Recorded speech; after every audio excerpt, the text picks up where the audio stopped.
it was like apocalyptic in the world that he was living in. And I relate that to the world that I'm living in here, being incarcerated. And so I've been in those shoes and I've been in those holes, scared and not knowing what the next day was going to bring, and seen a light, a small light, but I seen it. Today we have Robbie Woodson on the channel, and one of the movies that he says relates to his life is the Book of Eli. So for the world that don't Absolutely. know, how does this movie relate to your life? So for me, my journey being in prison over 20 years, 25 years, one of the main things about Eli was, he hit all these different obstacles, all of these different roadblocks. It was like apocalyptic in the world that he was living in. And I relate that to the world that I'm living in here, being incarcerated, feeling like the living dead, but at the same time having a mission, having a goal, and having to be able to see through that goal despite all the different adversities, all the different setbacks, different things that happen, being incarcerated, lockdowns, family members that I love on the outside that have lost their lives that I won't be able to see again. All these different things can be kind of roadblocks, but Eli saw it all the way through, despite everything, even sacrificing and willing to sacrifice his life for the greater good to see the mission through for that particular book that he was holding on to. That's exactly how I related to my life. That book, in this sense, for me, is my freedom, and is my second chance at redemption, and having a second chance to be out there and live my life to the fullest.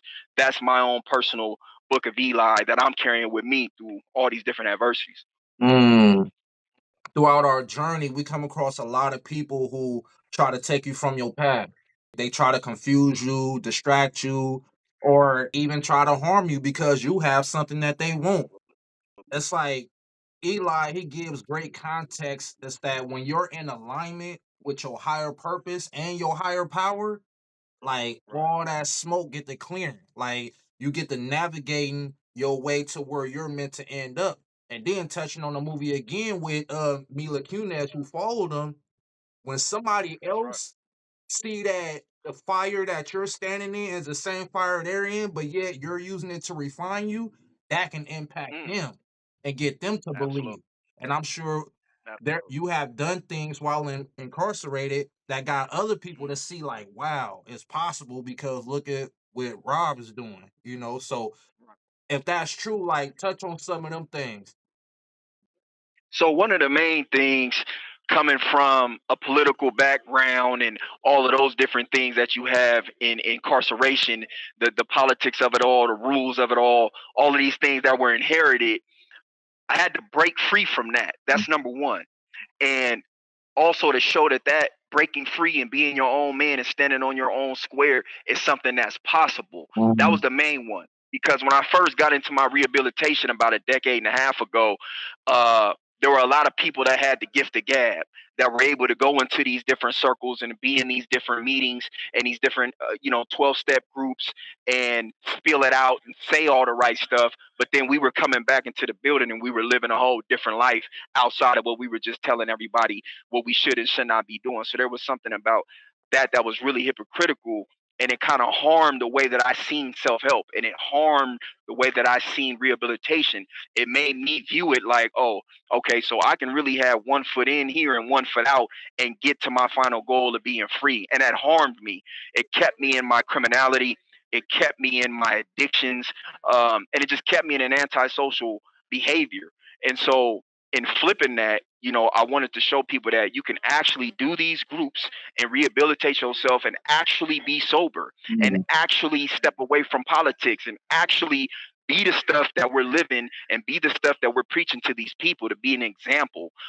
And so one of the main things I first learned was that transparency creates integrity, and that's with everything. And so at the end of the day, if I can live a life in the building where we are for 22, 23 hours a day, then what I'm saying in those circles, when we're among those men building that community for 2 hours, it resonates better and it resonates deeper.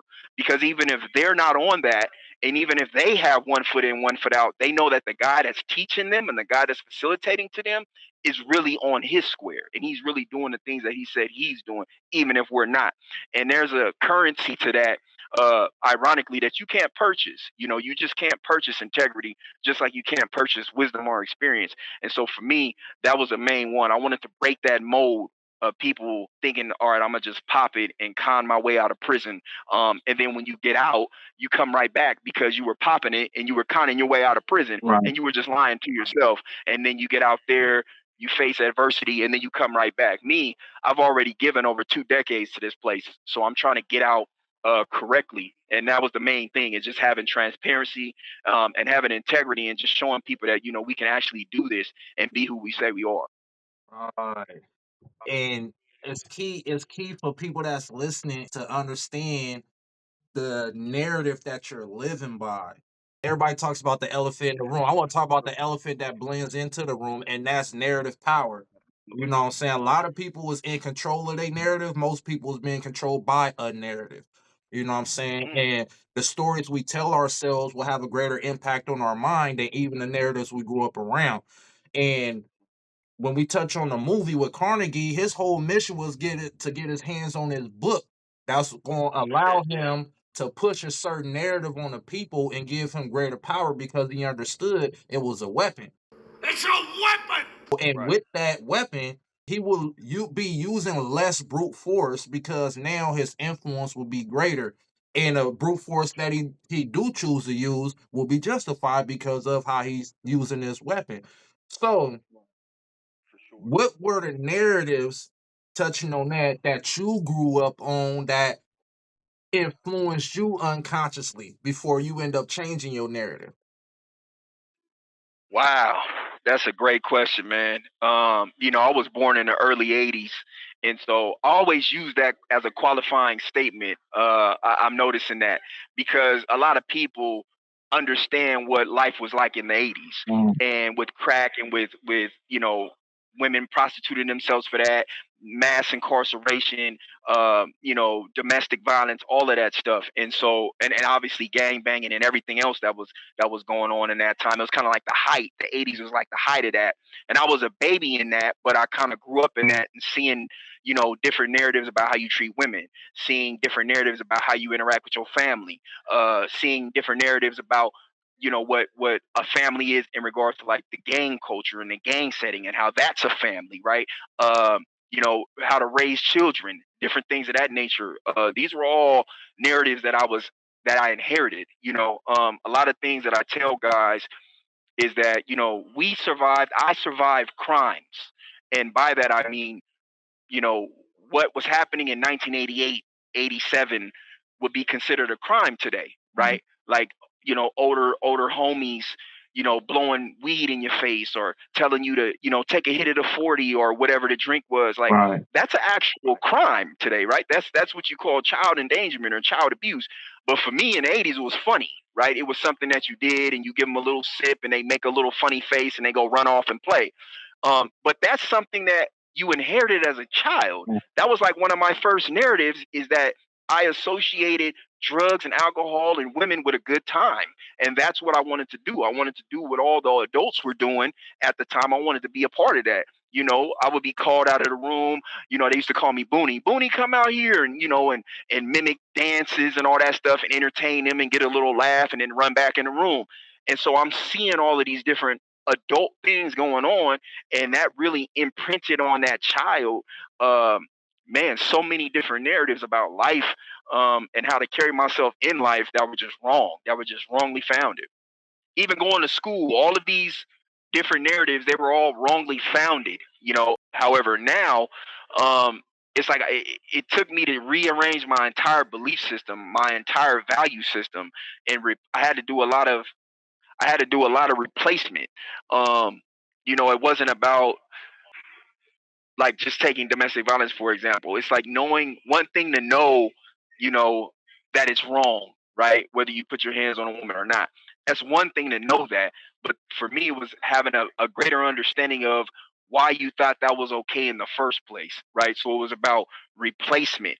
But you can't grow up and not be taught certain things and then have perform, I should say, perform positive examples of those things. I had to re-educate myself. And so for me, it's pretty much, and it's unfortunate to say, I had to re-educate myself on pretty much everything that I knew as a child. I use domestic violence for somebody that was born into domestic violence, for somebody that's committed domestic violence, for somebody that was raised around domestic violence. That's really a focal point for me, because it's just such a curable disease.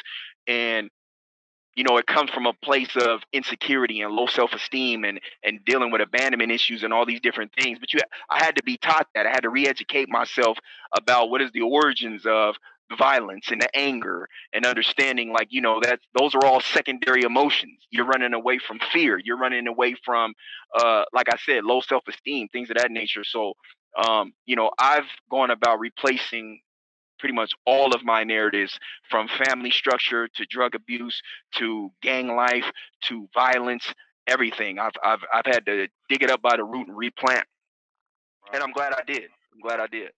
For sure. And Eli was supposed to have been blinded by the war. So the Right. whole time he was functioning blindly, Right. physically blind. He was able to see more vividly than everybody with a pair of eyes can see, right? And Absolutely. he saw his way all the way to the end. And as a metaphor for life, I believe that we will all reach a point at some point where we have a vision so vivid that we believe in so much that only death itself can stop us. And Mm, for me, at one absolutely. point, it was gangbanging. But now, at Mm, this point, it's last of a dying seed. So, for sure. what was it for you at one point, and what is it now? What's that vision?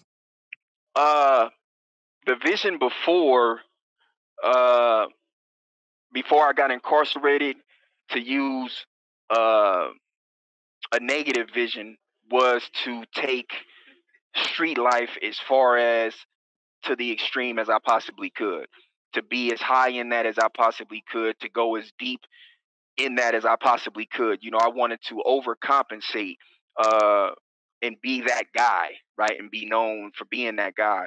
Um, but now for me, it's all about redemption. It's all about rehabilitation. It's all about my 360 Leadership Academy. It's all about trying to train up leaders. It's all about re-education. For a lot of the times, it's just a lot of youth that are just being guided wrong, that have a certain set of principles that they believe in, that were founded wrongly. But you're not aware of that. You're not aware that you were taught wrong. You're not aware of what you're inheriting is actually poison. And the person that's giving you that poison doesn't necessarily have an ill will behind that poison, because he swallowed that poison himself. So he's only giving you what he inherited. And so for me, my vision is to really try to autocorrect all of that. Being somebody that came from that environment, come up through prison, been given a life sentence, there's nothing that someone can tell me in the sense of having a lived experience and knowing what needs to be said, right? Mm, Knowing how I could have received that message 25 years ago if only I would have heard it this way, or if only the vessel that was telling me would have told it to me in this way. And so I know, being in the trenches of it all, what needs to be said, and how to reach people. Because what I'm finding out is people are very open to rehabilitation and to redemption and to a second chance. It's just being given that message that resonates with them, in a way that connects. And so that's really my life's mission. And, unfortunately, it's like the greatest gift I could have been given was a life sentence, as ironic as that sounds, because it allowed for me to put all of this in perspective, and to use my life as a sacrificial position to reach out and kind of guide people, in the way that they're supposed to go, in a way that I wish I would have had it. right. And how long you been incarcerated now? Today? Today, as of today, is 21 years on this number straight. And how far along your journey where this narrative you live by now became grounded? Oh man, Thanksgiving of 2019. I Mm, can pinpoint. I can pinpoint that moment, because I had gave up, about, I think I had about a year clean as far as sobriety and not messing with anything extracurricular. And then obviously we didn't know that COVID was right around the corner in November of 2019, but it was. And so I forfeited sobriety because somebody had offered me something, a vice of mine that was, that I hadn't dealt with properly. And so I went and I indulged in this vice, and it was bunk. I didn't get shit out of this. I sat up here and I blew my sobriety over a pack of bunk, and it didn't get me where I was trying to go. I didn't get nothing out of it, and it was that moment, like, you know what? You just sacrificed all of that for nothing, and that was my higher power's way of telling me, like, see, that's what you get, because when you were on the path you're supposed to be on, everything was working for you. All these blessings that he was providing for me was coming, and then I decided to forfeit it, and it was all for nothing. And so for me, it was November of 2019 where I decided, okay, this is what I'm on. This is what I'm about. I had already made the changes, but that's when I really stomped down in it and said, you know what, enough playing. I don't need any alcohol. I don't need any substances. I don't need anything other than me just standing on my square and seeing this mission through. Mm, right. And what do you think about is the underlying theme of the entire movie that people who haven't caught it should take with them in the real world? Uh, for me, it's just about having dedication and consistency. That is the number one thing to it. Honestly, the first time I watched the Book of Eli, I didn't even put together that he was blind. It was something that I didn't put together till I watched it the second time, and it was like, oh, okay. When I seen that the Bible was in Braille, it was like, oh, okay. So even if a blind man can see this mission all the way through, what excuse do I have? Mm, And through all of the different hurdles, and again, the setting of that movie is obviously based on an apocalyptic moment, right after we're to assume basically it was like a nuclear fallout or something like that that pretty much blinded everybody. But if you could see the mission through at the worst of times in your life, and you're willing, and this is the biggest thing, you got to be willing to put yourself in a sacrificial position. See, a mm, lot of times people are doing things that they feel like they're getting over on you, especially in prison. It's like one of the things after doing time for so long, like I said, 25 years in total, you got guys that really think they've invented this con or they've invented this drag that they're telling you. And definitely. me putting myself in a sacrificial position, I allow for it to play out because I'm trying to move forward with pure energy. So I don't have an ulterior motive. You have the ulterior motive, and that's okay because the universe is going to pay you back for that. But I'm going to allow you, whether it's just a couple of soups, but realistically, you're just trying to see how far you can go with me. It's not really about the soups. But with the work that I'm doing and the path that I'm on, I've already committed myself to putting myself in a sacrificial position. And what comes with that is people are going to try to take advantage of your kindness and, take advantage of your good naturedness, your good heartedness. And you have to be okay with that. You can't allow, or I can't allow, for people trying to manipulate and get over on me to take me away from my mission. I have to still be dedicated, just like Eli was. He put himself in a sacrificial position. He sacrificed his life for mankind, essentially, but he knew what came with that. And so just like when he seen that couple getting robbed on the freeway and he squatted down and he said, this is not your mission. This is not what you're here for, right? You got to see it through. That's what I'm talking about. You have to stay dedicated, but also at the same time be willing, and that's the key, be willing to put yourself in a sacrificial position to get what it is that you're trying to go. And I really believe, like, if you're operating out of good energy, you're operating on that frequency, the universe will reward you, whether you call it karma, whatever you call it. But like begets like. And so for me, I know how I behave when I had ulterior motive. I know how I behave when I wasn't dedicated, when I was halfway in. I know how the universe rewarded me then. So I can only imagine how the universe is rewarding me now by being dedicated and, like my higher power says, to put yourself in a sacrificial position. I mean, if you believe in Jesus, if you believe in whatever your higher power is, whatever the name you put on it, one thing you can't escape is that every single one of your higher powers put themselves in a sacrificial position to be your higher power. All you got to do is read the story. I'm sacrificing my life in order for you to have one. And for me, that's big. I don't really get what's the word? I don't really deal in doubt anymore. Once I put myself in a sacrificial position, I just believe in the plan. I believe that there's a higher plan at play, and if I just walk into my purpose with dedication and putting myself in a sacrificial position, everything will pay off, and it is paying off. Just me talking to you and having this interview, this is a part of those fruits. This would have never happened if I was not on this path. And the power of energy, man, like good or bad, like whatever your output is gonna attract, like you said, like energies. Whether you Absolutely. behind the wall, outside the wall, you just right about now, you just reach way outside the wall, to make this happen and to impact lives through your story. So, and unlike a movie, which is over once the movie is over, once you get about that post apocalyptic world, which is prison, and you kill off that image that certain CEOs or certain newspapers done capped you with, once you dead off that image, now it's a new beginning into a new world and pushing a new global narrative from yourself. So yeah, that's amazing. And what does that new I know you kind of touched on it, you know what I'm saying, when we talked about vision and what you're seeing through.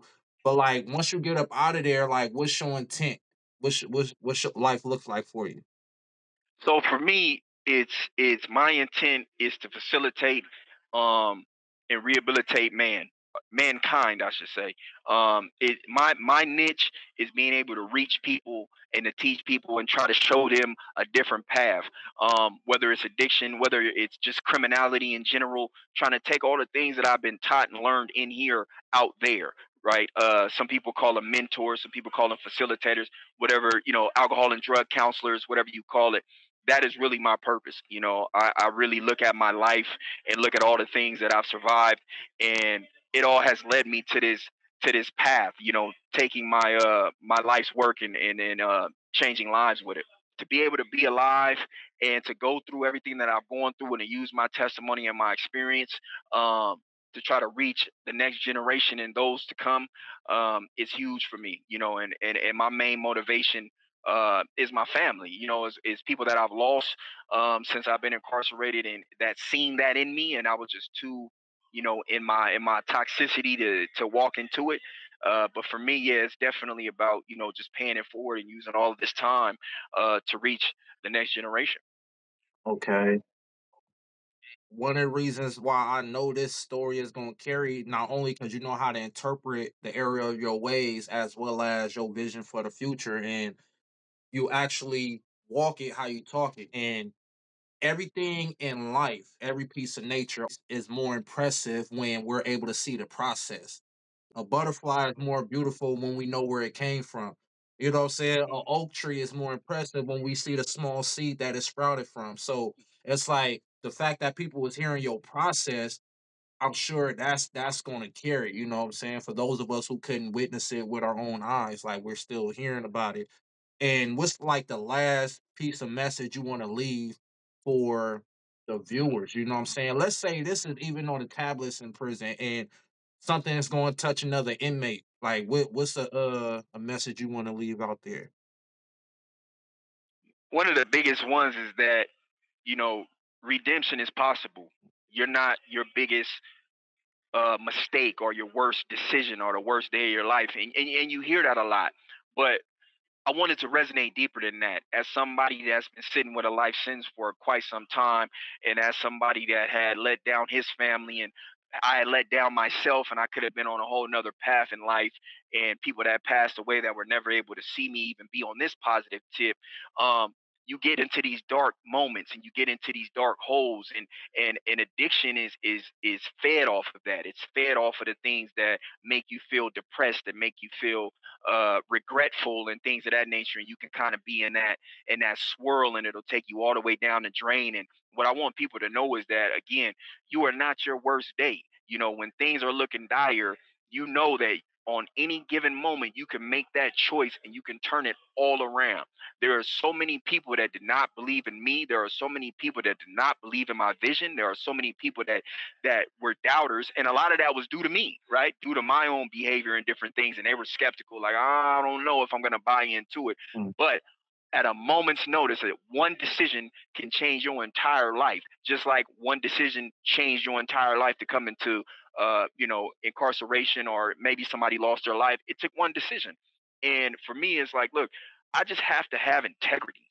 That's the biggest thing. For those that are incarcerated or not incarcerated, transparency creates integrity, period. And at the end of the day, if you're walking in your truth and people see that, then those opportunities and those doors, they'll open, because it's never about what you say. And that's with anybody. It's not an age thing. It's not a race thing. It's not a geographical, I'm up north, down. It's not any of that. When people see that you are really walking what you're talking, that's where the buy-in comes in, because they see that you bought into yourself.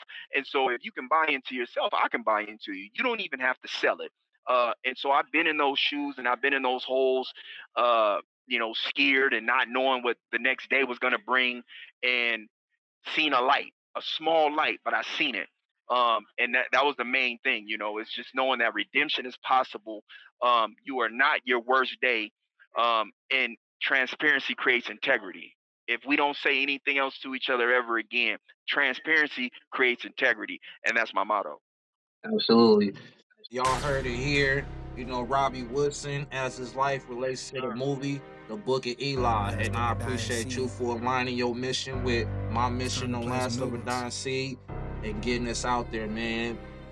Removing the veil off of these people's eyes, through your story. Thank you, man. I appreciate this opportunity. Every seed that we planted bore some rotten fruit. The baby boomers sold crack just to cop a coupe. They taught us slide and shoot, judge hangers with the noose. Never show no mercy on your ops, never call a truce. Big bruh said you could be a pimp. All you gotta do is have her mind and you can lead the bitch. Brainwashed by the six, but then with self-imposed limitations. Trying to hit this home run before we load the bases.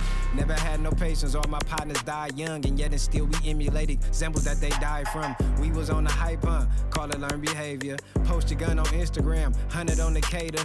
Chain with the savior, but you never love your neighbor. Crabs in the bucket, never do each other favors. Taught us to treat our brother as a sucker or the ops. And you can't be gang if you don't put one in the box. Our example was destructive, last of a dying seed. How can the fruit grow healthy if it's a rotten tree? They brainwashed me and tainted my perception young. It's hard to have vision when you blind, deaf, and dumb.